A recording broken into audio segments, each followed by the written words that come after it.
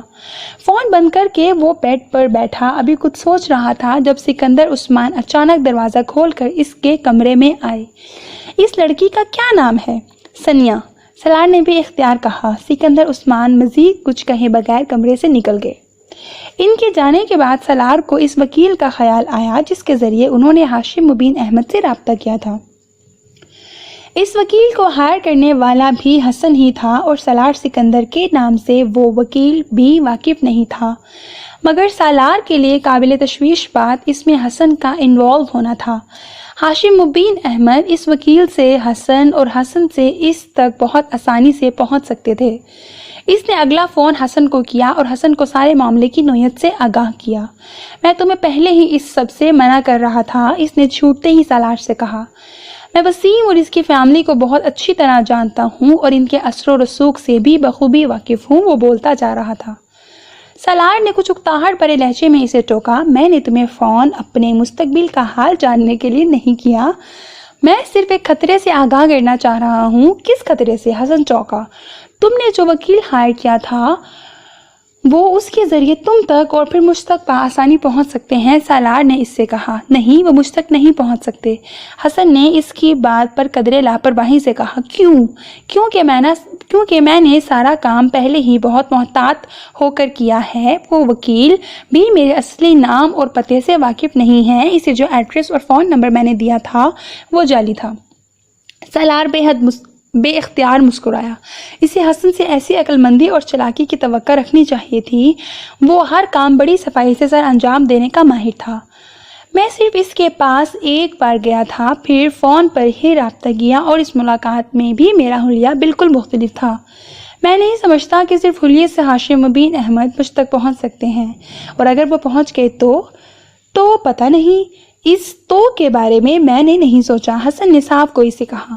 کیا یہ بہتر نہیں ہے کہ تم کچھ دنوں کے لیے کہیں غائب ہو جاؤ اور یوں ظاہر کرو کہ جیسے تمہاری یہ غیر موجودگی کچھ ضروری کاموں کے لیے تھی؟ سالار نے اسے مشورہ دیا۔ اس سے بہتر مشورہ بھی میرے پاس ہے، میں اس وکیل کو کچھ روپے پہنچا کر یہ ہدایت دے دیتا ہوں کہ ہاشم مبین یا پولیس کے پہنچنے پر وہ انہیں میرا غلط حلیہ بتائے۔ کم از کم اس طرح فوری طور پر میں کسی پریشانی کا شکار نہیں ہوں گا، اور انہی دنوں میں ویسے بھی چند ہفتوں کے لیے انگلینڈ جا رہا ہوں۔ حسن نے بتایا۔ پولیس اگر پہنچ بھی گئی تو تب بھی میں ان کی پہنچ سے بہت دور ہوں گا، مگر مجھے یہ یقین نہیں ہے کہ وہ مجھ تک پہنچ سکیں گی، اس لیے تم اطمینان رکھو۔ اگر تم واقعی اتنے بے فکر اور مطمئن ہو تو ٹھیک ہے، ہو سکتا ہے وہ تم تک نہ ہی آئیں، مگر میں نے پھر بھی سوچا کہ میں تمہیں بتا دوں۔ سالار نے فون بند کرتے ہوئے اس سے کہا۔ ویسے تم اس لڑکی کو اب لاہور میں کہاں چھوڑ کر آئے ہو؟ لاہور کی ایک سڑک پر چھوڑ آیا ہوں، اس کے علاوہ اور کہاں چھوڑ سکتا ہوں؟ اس نے اپنے محلے وقوع اور حد و اربا کے بارے میں کچھ نہیں بتایا، وہ بس چلی گئی۔ عجیب بے وقوف ہو، کم از کم تم تو اس سے اس کا ٹھکانہ پوچھنے کا حوصلہ رکھتے تھے۔ ہاں، مگر مجھے اس کی ضرورت نہیں پڑی۔ سالار نے دانستہ امامہ سے آخری بار ہونے والی اپنی گفتگو کو گول کر دیا۔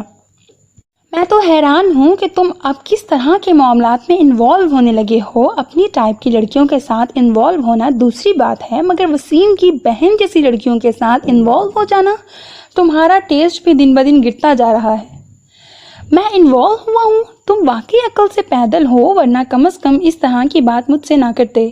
ایڈونچر اور انوالومنٹ میں زمین آسمان کا فرق ہوتا ہے حسن صاحب، سالار نے طنزیہ لہجے میں کہا، اور آپ نے یہ فاصلہ ایک ہی چھلانگ میں طے کر لیا ہے سالار صاحب۔ حسن نے بھی اسی کے انداز میں جواب دیا۔